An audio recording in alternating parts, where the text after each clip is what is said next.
1절로 4절까지 말씀입니다.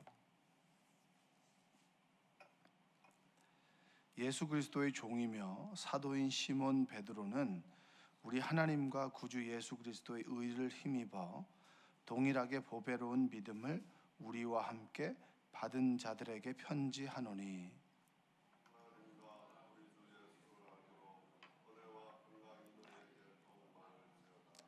그의 신기한 능력으로 생명과 경건에 속한 모든 것을 우리에게 주셨으니 이는 자기의 영광과 덕으로서 우리를 부르신 이를 알므로 말미암음이라.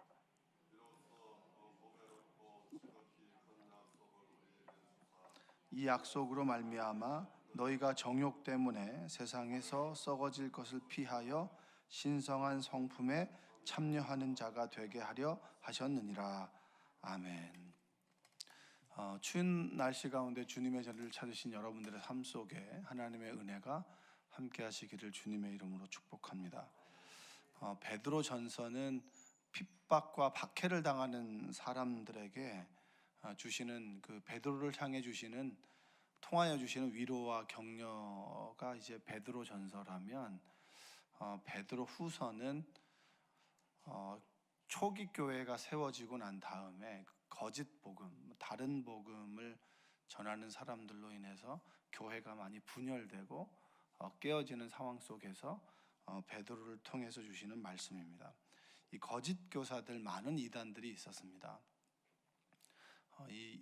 우리가 보고 있는 성경이 왜 정경으로 우리에게 주어지게 됐느냐라고 하면, 정경의 모습을 띠고 있지만 다른 복음을 전하고 거짓 교사들에서 많은 이단들이 출현하게 됐는데, 그것으로부터 바른 복음이 뭐냐, 가이드라인이 뭐냐, 캐논이라고 하는 것이 자라고 하는 뜻입니다. 정확한 척도.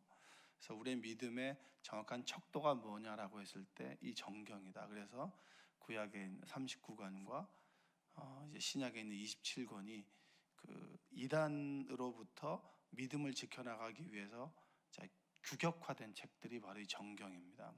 그래서 초기 교회에는 이단들이 참 많이 있었습니다. 그래서 베드로를 통해서 지금 교회가 이단들로부터 분열되는데 너희들 이단에 넘어가지 말아라. 그리고 이런 복음이 이런 것이다. 너희들 끝까지 믿음을 지켜나가라. 그리고 현혹되지 말아라. 이렇게 얘기하는 것이 바로 이제 베드로 후서의 전체적인 그런 내용입니다. 그래서 신앙이 성숙해질 때, 어린아이와 같은 신앙이 아니라 신앙이 성숙해지면 성숙해질수록 우리가 이단을 분별해낼 수 있고 유혹에 빠지지 않을 수 있다. 이렇게 베드로는 이야기합니다. 저는 저희 아이들에게 이제 예수님을 인격적으로 만나야 된다라고 하는 걸 늘 강조를 합니다. 그래서 애들은 뭔지도 모르게 예수님 만나고 싶어요, 하나님 만나고 싶어요 하는데, 제가 이번 그 설 연휴 때 그 문정동 그 로데오 거리를 잠깐 지나가다가 거기에서 피켓을 든 여자분들을 만났습니다. 이게 뭐냐면 666 베리칩 이래가지고 이제 뭐 베리칩을 몸에 심어 놓으면 암에 걸리고, 그리고 짐승의 표 666 이렇게 막 얘기를 하는데, 그 피켓을 보면 아이들이 저한테 물어요. 그러니까 전단지를 나누는데 저희 교회를 다닙니다. 괜찮습니다. 그런데 끝까지 나눠주는 거죠. 제가 그걸 이제 우리 딸은 받으려고 하는데 받지 않아도 돼. 제가 얘기를 했습니다. 그래서 이제 그 신호등 앞에 서 있는데 끊임없이 뭔가를 저한테 얘기를 하려고 하는 거예요. 그래서 그 상황에서 제가 이제 목사입니다라고 얘기를 하면 더 절 설득할까봐 제가 그 얘기는 하지 않고 그냥 수고하세요라고 이제 건너갔는데, 이 건너편에도 피켓을 든 사람이 있었단 말이에요. 그거를 제가 그 경험하게 되면서 아이들이 저에게 물음을 물어요. 어제도 가족끼리 성경 읽는데 그 피켓을 든 게 뭐냐고 첫째가 묻고, 그때 제 둘째가 저랑 같이 손을 잡고 가고 있었는데 이게 뭐냐고 묻더라고요. 그래서 제가 그냥 애둘러서 설명을 했습니다. 애둘러서 그냥 믿음 생활은 유난하게 믿는 사람이 있고, 그리고 정말 성숙하게 믿는 사람이 있는데 참 유별나게 믿는 사람들이고 또 잘못된 게 많다. 근데 그 얘기를 해주면서 뭐냐면, 하나님을 만나는 것도 중요한데 정말 좋은 신앙이 무엇인지를 구별하는 것도 참 중요하겠다. 내가 분별할 수 있는 신앙을 가르쳐 줘야겠다라고 하는 것들을 많이 좀 깨닫게 됐습니다. 이 베드로의 마음이 그렇겠죠. 다 예수님을 믿는다고 하지만 자기만의 예수님을 만나고 그리고 하나님께 주신 말씀을 자기식으로 해석해서 자기만의 것을 만들어 간다면 그것은 신앙생활을 통해서 우리가 성숙해지는 것이 아니라 신앙생활을 통해서 우리가 욕심에 찬 사람으로 파멸에 이를 수 있다라고 하는 겁니다. 그분들은 자신의 신념을 가지고 이제 피켓을 드는 겁니다. 그 피켓을 보고 누가 하나님의 사랑을 느끼겠어요? 예수 천국이라고 되어 있는데 여러분 우리 예수님을 믿고 천국 간다라고 하는 것도 알고 천국의 소망을 두지만 그 피켓을 보고 우리가 가지는 감정은 두려움입니다. 공포입니다. 여러분 마귀는 공포를 심어주지만 우리가 믿는 하나님은 재앙이 아니라 평안이고 미래와 희망을 주는 것 아니겠습니까? 말씀을 들으면서 희망을 얻고 말씀을 들으면서 평안을 얻어야 되는데 그 피켓을 보고는 우리가 가지게 되는 것은 두려움이죠. 공포라고 하는 겁니다. 마귀는 공포를 심어주지만 하나님은 우리에게 평안을 주십니다. 할렐루야. 오늘도 하나님 주시는 평안함과 기쁨과 소망을 누리시는 여러분 되시기를 주님의 이름으로 축복합니다. 늘 분별할 수 있고 그리고 여러분들이 가야 될 것을 가릴 수 있는 은혜가 있기를 원합니다. 정말 병을 낫는다라고 하면서 사람들을 때려가면서 하는 안찰, 요즘에는 많이 없겠지만 거기 가서라도 내가 병을 낫기를 원한다. 그리고 정말 이상한 복음을 전하는 것이지만 내 삶의 문제만 해결되면 돼 라고 머리를 디미는 그런 어리석은 신앙인이 아니라 여러분 성경을 보면 주님께서 말씀하셨는데 병이 낫고 그리고 주님께서 말씀을 하셨음에도 불구하고 삶의 어떤 여러 가지 문제들이 해결되는 것을 볼 수 있습니다. 그것을 믿는다면 내가 하나님과 함께 있고 하나님께서 나에게 말씀해 주신다면 내 삶이 해결되고 내 삶의 문제가 해결될 거야 라고 하는 신뢰를 가지고 있다면 언제 어디서든 하나님께서는 우리 삶에 역사하신다. 할렐루야. 그걸 믿는 여러분들 되시기 원합니다. 자, 1절 한번 읽어볼까요? 1절 한번 읽어보겠습니다. 예수 그리스도의 종이며 사도인 시몬 베드로는 우리 하나님과 구주 예수 그리스도의 의를 힘입어 동일하게 보배로운 믿음을 우리와 함께 받은 자들에게 편지하노니. 우리 그리스도인들을 뭐라고 얘기하냐? 하나님과 예수 그리스도의 의를 힘입은 사람. 어제 제가 이제 이제 사회생활을 시작하려고 준비하는 청년과 함께 얘기를 나눴습니다. 얘기를 나누다가 제가 이런 권면을 했죠. 제 사회생활 하면서 깨닫고 좀 경험해야 되는 것이 있는데 그 몇 가지를 얘기해 줬습니다.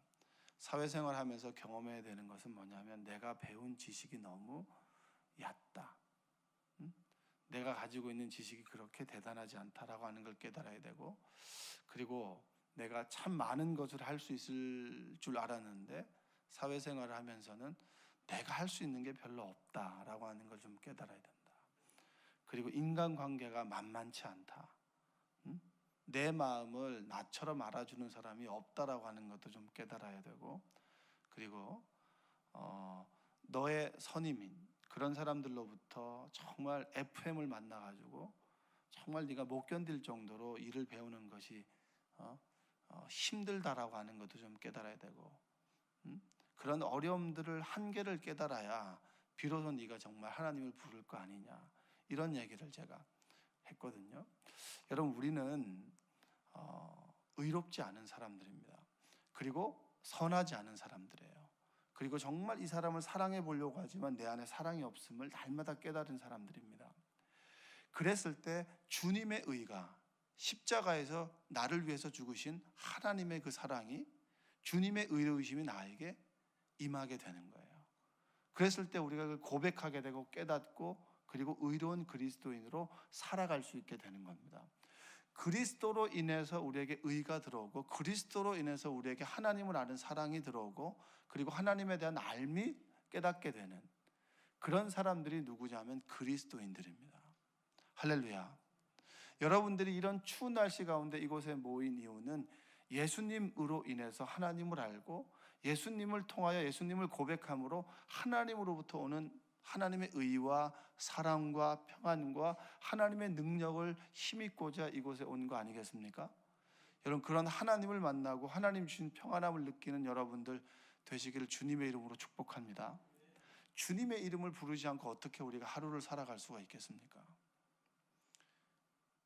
내가 주님의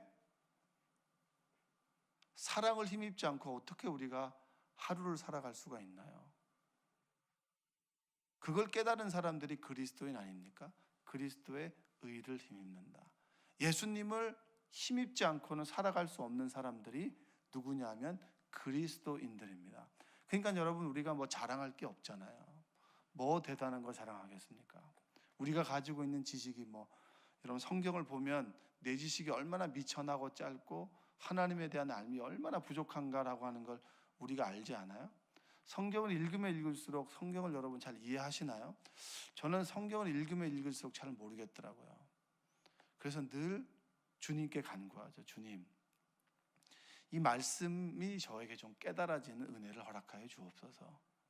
겸손하게 주님께 무릎 꿇고 기도하면 정말 진리의 한 조각이 나한테 깨달아지게 되고 그것으로 인해서 나의 미천을 보게 되고 감사합니다. 그렇게 깨닫고 그리고 겸손하게 하나님께 나아갈 수 있는 거 아니겠습니까? 그게 베드로가 말하는 그리스도의 의를 힘입은 사람들. 여러분들이 날마다 하나님의 사랑을 힘입고 그리고 하나님의 은혜를 힘입는 여러분들 되시기를 원합니다. 그게 그리스도인이에요. 베드로가 이야기하는 2절 한번 읽어보겠습니다. 하나님과 우리 주 예수를 알므로 은혜와 평강이 너희에게 더욱 많을지어다. 우리가 하나님과 그리고 예수를 온전히 알게 된다. 안다라고 하는 것은 머리로 아는 걸 수 있지만 우리가 만남을 통해서 알게 됨으로 인해서 하나님의 은혜와 평강이 우리에게 임한다. 그리고 3절 한번 읽어보겠습니다. 3절. 자, 시작.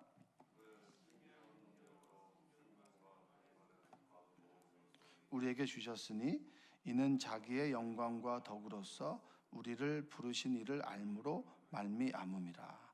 자, 베드로는 3절에서 뭐라고 얘기하냐면 그리스도를 알므로 생명과 경건에 이르는 모든 것을 그의 권능으로 우리에게 주셨다. 좀 어려운 얘기를 하는데 우린 그리스도를 통해서 생명을 얻고 그리고 경건에 이르는 하나님을 예배할 수 있는 경건에 이르게 된 사람들입니다. 여러분, 예수님을 안다라고 하는 것이 예수님을 만남으로 인해서 우리에게 뭐가 주어지죠? 생명이 주어지잖아요. 이 생명이 주어진다라고 하는 것은 내가 철저한 예수님을 만남으로 인해서 처음으로 깨닫게 되는 것은 우리가 철저한 죄인이라고 하는 거예요. 내가 생각이 정말 비뚤어져 있고 내가 마음이 정말 왜곡되어 있고 그 다음에 내 입술이 늘 거짓을 말하고 그런 내가 철저하게 뭔가 죄에 절여져 있고 그리고 죄에 물든 철저한 죄인이라고 하는 것이 깨달아지게 되는 그 순간에 예수님께서 생명으로 나에게 오게 되는 겁니다. 할렐루야. 늘 절망과 좌절 가운데 살아가는 우리의 인생 가운데 소망으로 찾아오는 분이 누구시죠? 예수님 아니겠습니까? 정말 내가 죄인이다. 이것이 날마다 깨달아지는 은혜가 여러분에게 있기를 원합니다. 내가 예수님을 믿는다고 하고 늘 기도한다라고 하지만 늘 나의 생각은 나의 마음은 조금만 내가 방심하면 부정적이고 그리고 내가 조금만 방심하면 늘 생명의 언어가 아니라 다른 사람을 죽이는 말. 저희 이번에 설 명절 때 어머니와 잠깐 얘기하면서 제가 하는 말이 어느 부분에서는 부정적인 말들을 하고 있다라고 하는 걸 깨달았어요. 어머니의 언어와 제가 비교를 해보니까 내가 좀 부정적인 말을 언뜻 하고 있구나. 여러분, 우리가 인식하지 못하고 늘 내 말과 내 생각을 말씀으로 인해서 나를 돌아보지 않는다면 우리는 어느 순간에 부정적인 말을 해요. 그리고 하나님을 의식하지 않고 내 뜻과 내 계획대로 살아가는 나의 모습을 보게 되는 겁니다. 그리스도를 통해서 우리에게 생명이 오게 됩니다. 영생에 대한 소망, 천국에 대한 소망이 오게 되고 그리고 예수를 통해서 우리가 경건, 하나님을 예배하는 사람이 된다라고 하는 거예요. 여러분들이 정말 날마다 예배하는 사람으로 살아가시기를 주님의 이름으로 축복합니다. 제자 훈련을 하는 이유도, 그리고 성경을 배우는 이유도, 성경을 읽는 이유도 결국에는 뭐냐면 우리가 경건, 하나님을 예배하는 사람으로 살아가기 위해서입니다. 대단하게 많은 지식을 알고 성경을 많이 읽고 그것도 물론 중요한 것이지만, 성경을 많이 읽고 하나님을 아는 사람이 할 수 있는 최고의 드림은 뭐냐면 바로 예배입니다. 여러분들의 삶에 예배가 회복되기를 원합니다. 새벽에 도우시는 하나님의 은혜의 말씀이 임하고, 그리고 주일 가운데 수요 예배 가운데 드려지는 예배, 정말 진짜 경건함으로 순종함으로 드려지는 예배가 여러분의 삶에 회복되시기 원합니다. 예배만 잘 드리면 돼요.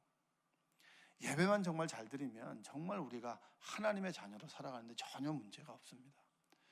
정말 예배 감격이 회복되고, 찬양이 나의 고백이 되고, 그리고 말씀이 나에게 주시는 말씀이 되고, 오늘도 나에게 말씀하시는 하나님을 내가 날마다 만나고, 그리고 하나님께 늘 감사를 고백하고, 그리고 힘들고 어렵고 기쁘고 감사할 때 늘 하나님께 고백하고 기도하고, 그리고 하나님과 교제하고 교통할 수 있는 여러분 되시기를 주님의 이름으로 축복합니다. 자, 하나님께서 우리를 부르신 목적을 3절에서 이야기해 주고 있는데, 그 부르신 목적이 뭐냐면 자기의 영광과 덕으로 살게 하기 위해서, 하나님의 영광과 덕을 누리기 위해서. 하나님의 영광과 덕은 여러분 그 원어의 의미를 다 떠나서 이렇게 얘기할 수 있습니다.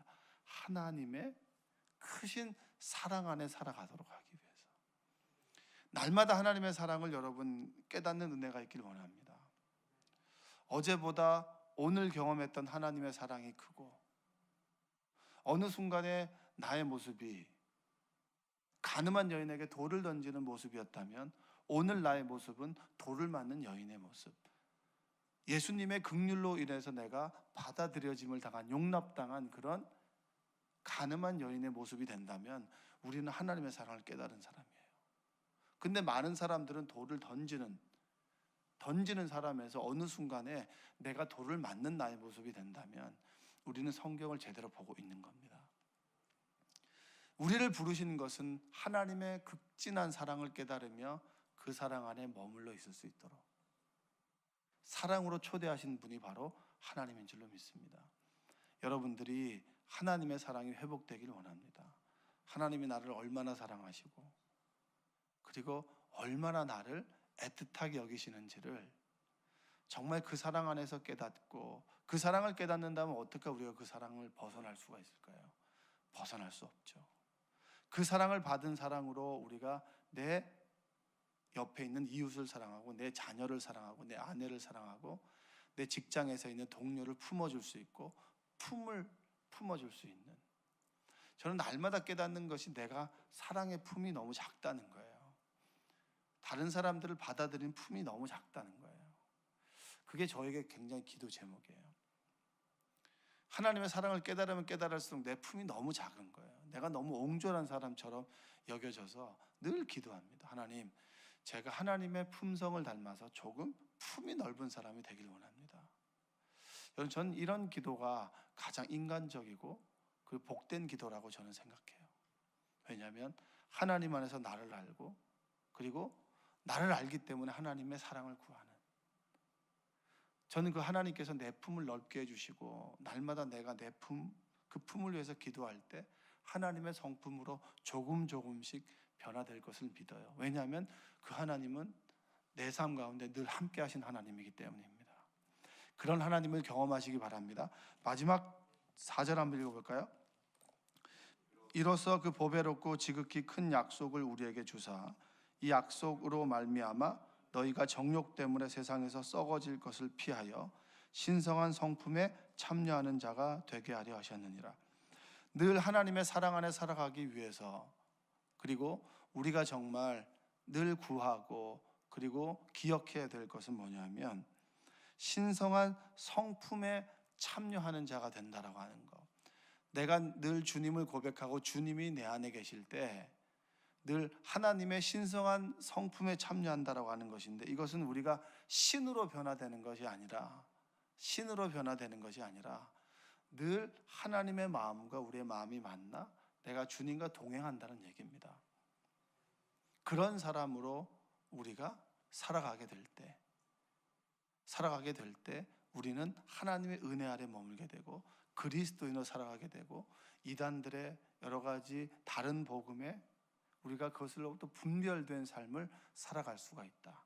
그래서 우리가 욕심 때문에 하나님의 은혜를 잃어버렸느냐?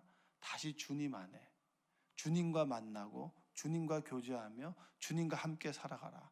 그럴 때 신성한 성품에 참여하는 그리스도인이 될 수가 있을 것이다.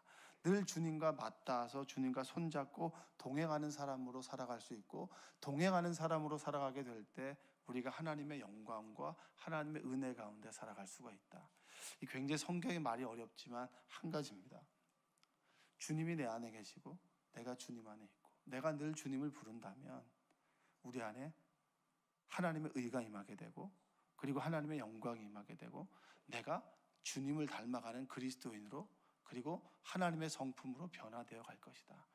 그 하나님의 마음과 우리의 마음이 만나게 될 때, 여러분, 하나님과 여러분의 마음이 멀어져 있는 사람 있나요? 냉랭한 분 계시죠? 어느 순간 뜨거웠다가 우리의 마음이 냉랭해질 때 있어요. 예배는 동일하게 드리지만 그 예배가 의식적일 때가 있어요. 여러분, 정말 회개하십시오.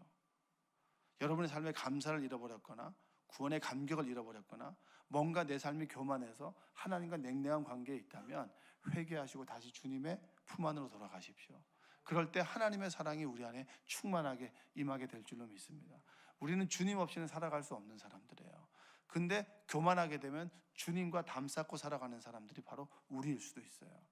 여러분, 뜨거움을 회복하시고 찬송 한 구절에 나의 고백을 담고, 그리고 한 구절의 말씀을 나에게 주시는 말씀으로, 이 구절의 말씀이 없다면 내가 오늘 하루를 온전히 살아갈 수 없다는 절박함으로 그 말씀 받을 때 우리는 오늘 하루도 주님과 동행하며 주님의 영광과 덕을 선포하며 살아갈 수가 있습니다. 오늘도 하나님께서 주시는 그 힘 가지고 살아가신 여러분 되시기를 주님의 이름으로 축복합니다. 기도하겠습니다. 사랑과 은혜가 풍성하신 아버지 하나님, 감사합니다. 오늘도 주님께서 우리를 불러주시고 주님의 사랑 안에 귀한 말씀 듣게 하심에 감사를 드립니다. 아버지 하나님, 오늘도 나에게 말씀하여 주심을 믿습니다.